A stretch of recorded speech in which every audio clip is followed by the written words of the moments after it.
Big day in Watcher of Realms, guys. Very interesting day in Watcher of Realms. We have Dao Chan's banner live, the second ever time they've done it officially, her first ever official rerun. Though, just over a month ago, what is it now, like 6 weeks ago, we had the limited selector banner, and I do think a lot of players chose her. So very interesting choice by Moonton. They obviously knew who the majority of us chose, or at least the plurality, I believe, would have chose Dao Chan, and then they ran her as the next limited. But with this interesting banner for an unbelievably OP hero looming over the weekend, how do we approach this banner right here?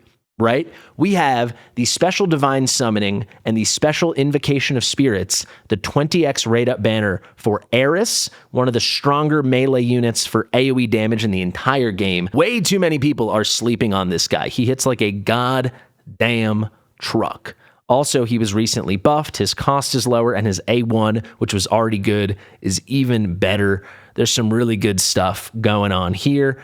And, of course, the star, the reason you probably clicked on this video, Eirlys. She is this new OP healer that in certain content is completely and utterly incredible. So how do you approach this banner? Should you summon on this banner? If you have X number of summons or Y number of summons, Z number of summons, other letter amount of summons, other potential variables, what do you do, right? Is this worth it? Fastidious. Fastidious. If you want to know if you should be pulling for Dao Chan, I did a video last night that I really suggest you check out. And I did it like with the backdrop or the impending looming backdrop of the Eirlys banner, right? So I do touch on a lot of those things. Probably start there, but then in this video, start there with your watching and my content consumption. But then with this video, it really is all about how good is Eirlys really, how good is Aerys, and how important is this banner. Because I saw people on my Dao Chan video and on my guide video, which I think turned out great for Eirlys. Go check that out. We break down everything you need to know about this new OP character. I saw some people in the comments, multiple comments, saying, oh, another super OP must-pull unit. Here we go again. Some of them, I think it was the tone of Moonton just keeps releasing overpowered power creep units, and other people were like, oh, content creators like Fastidious keep overhyping units. And all of this they're saying with the idea that, oh my god, she's must pull. You guys are saying she's must pull. Fastidious is saying she is a must pull unit. I never said that once, and there's a reason. She is not a must pull unit, at least for the vast majority of players. If you don't heavily engage in competitive PvP play in this game, she is not a must-pull unit. That is not to say she's exclusively a PvP hero. She is not. She's actually very good in PvE. I just did some testing with Behemoth, and he put a run together where he got over 40,000 mech fragments just on the magic phase in the new boss, the Guild Boss 3, Zerbis, and that was heavily featuring Eirlys as one of the healers. So she will have real immediate end-game PvE viability. That being said, there are other bosses where she's going to fall short. But if you zoom out for a lot of PvE content, you're not actually taking that much damage from that many sources to that many of your allies at the same time. A great place I want to feature her, hopefully I can film this soon, is in Gear Aid 1. The only way you're taking direct damage in Gear Aid 1 at stage 19 and higher is when those Scourge units with the red circle around them go around your little platform areas and then reach the wall, and they're never damaging more than 2 units at a time. So, especially once they get settled, it's just the one unit, maybe 2 units that they're hitting. And this is really significant because she can put her special mark, Serene Breath, on only 2 units at a time. And these are the last 2 units she has healed. But pretty quickly, for the vast majority of the battle, for different chunks, she's settled in to just healing 2 units, and then the Serene Breath will stay there. So you can do really cool stuff with her supercharged rage regen that she gives to the Serene Breath units, going up to 2% per second, the highest we've seen in the game, to those units with Serene Breath. And you can do some really cool stuff. I think if you had where you're getting hit by that damage over time aura that the Scourge are putting out, you could put a Boreas, you could put an Artemis after his buff on Monday, you can put Zealous, and you can do really cool stuff to get the rage regen going and going and going. So I actually think she's going to have immediate viability in PvE outside of just like super random endgame content. And of course, she's going to have a ton of great use in PvP. We'll talk about that in 1 second. But the final thing I want to say is she isn't must pull, but she's a very high priority pull if you don't have Elowyn, because her and Elowyn basically have the same second passive. I will say Eirlys's is slightly better. Both of them give global map-wide rage regeneration to every deployed unit, regardless of how close they are to Eirlys or Elowyn in either example. It's just if they're deployed and one of these healers are deployed, that rage regeneration is happening. For both of them, it comes out to 1% per second with skill ups, but you will see here with Eirlys, it's 2% per second for the units wearing Serene Breath. It is a little random who has Serene Breath in certain content, but all in all, the baseline of the skill is identical to Elowyn, and then the randomness is just the bonus, right? So if you don't have Elowyn, Elowyn's amazing for a million reasons, but the biggest for a lot of content is that global passive rage regeneration over time to every single one of your deployed units. So if you don't have her, Eirlys is bringing the same thing in even a slightly better version. So this is something you will want to seek out.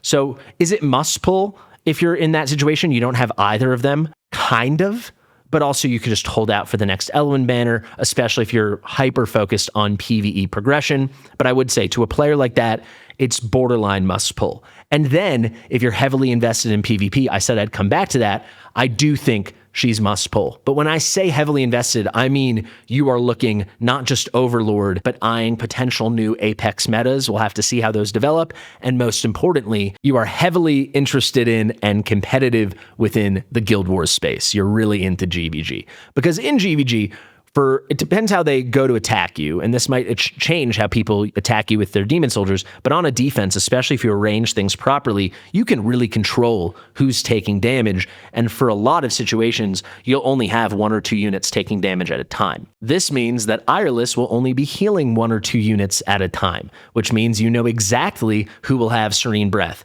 So all the phenomenal good that comes out of Serene Breath, and again, if you want to really deep dive into her kit, I could not suggest my guide on her more, but like some of the benefits of Serene Breath, you get the increased rage regen per second, 2% per second. It's literally twice as strong as what Elowyn can do. The 2 Serene Breath units are getting that. They are also getting physical damage reduction and magic damage reduction at 25%, one of the highest marks we've seen in the game. I actually said it was the highest that any support or healer could do in the game, but a comment corrected me, so shout out to that person. But actually, Tallulah does put up 30% normal reductions. Obviously, we have our final damage reduction from Draylin, and we have AoE damage reduction from Draylin and Faircy and Nerissa, stuff like that. But when it comes to pure normal damage reduction coming from like a platformed healer, very, very unique, very powerful, especially the uptime you will get out of it for your allies that have Serene Breath. You know, there is randomness in other content as her heals jump around, but in Guild Wars,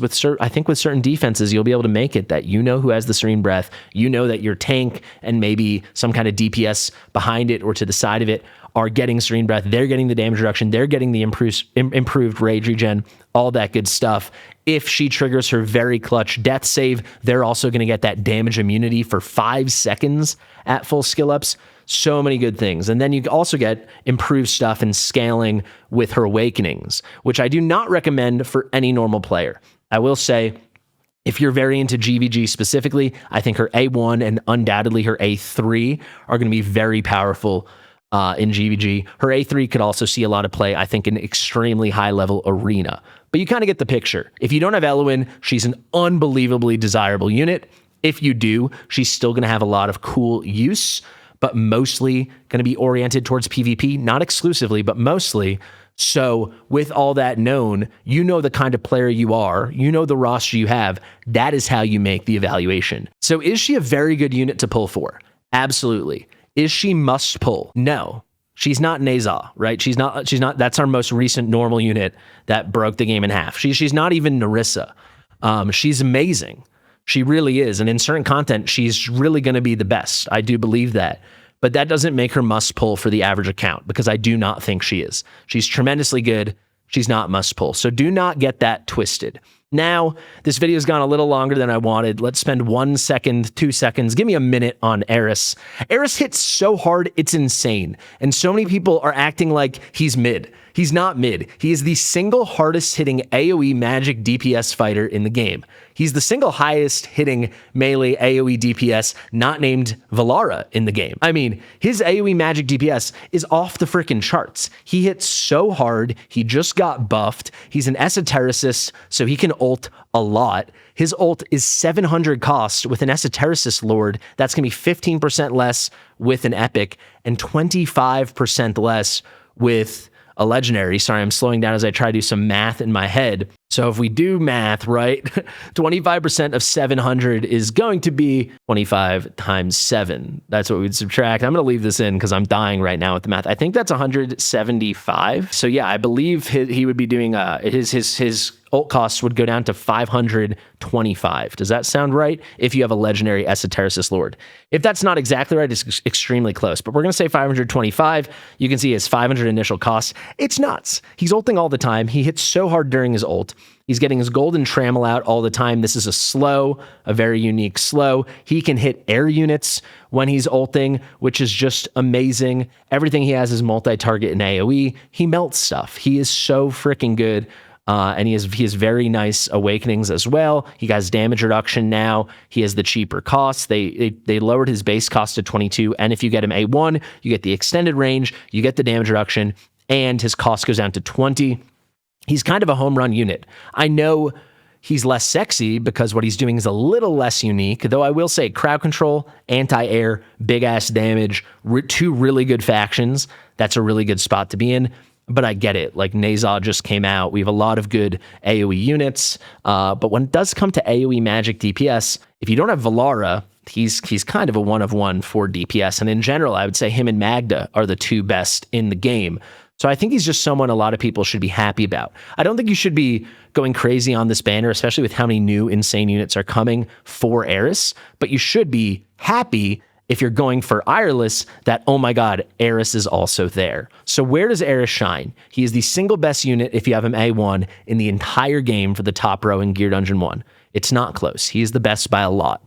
He is shockingly good. Then, even if you have him A0, he is phenomenal in Gear Raid 1, in Conqueror. He's going to be unbelievably good in the new boss, the Zerbis boss, where you need a lot of AoE.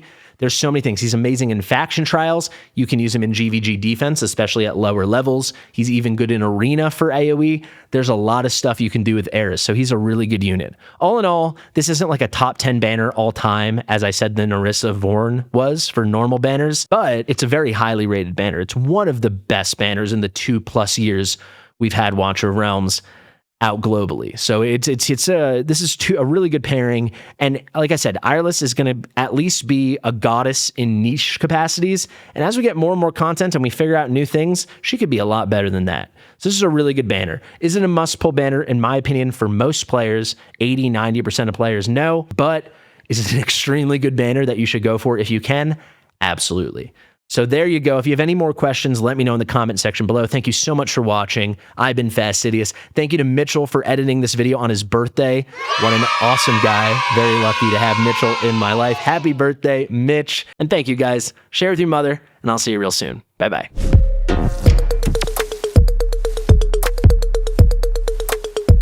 Fastidious.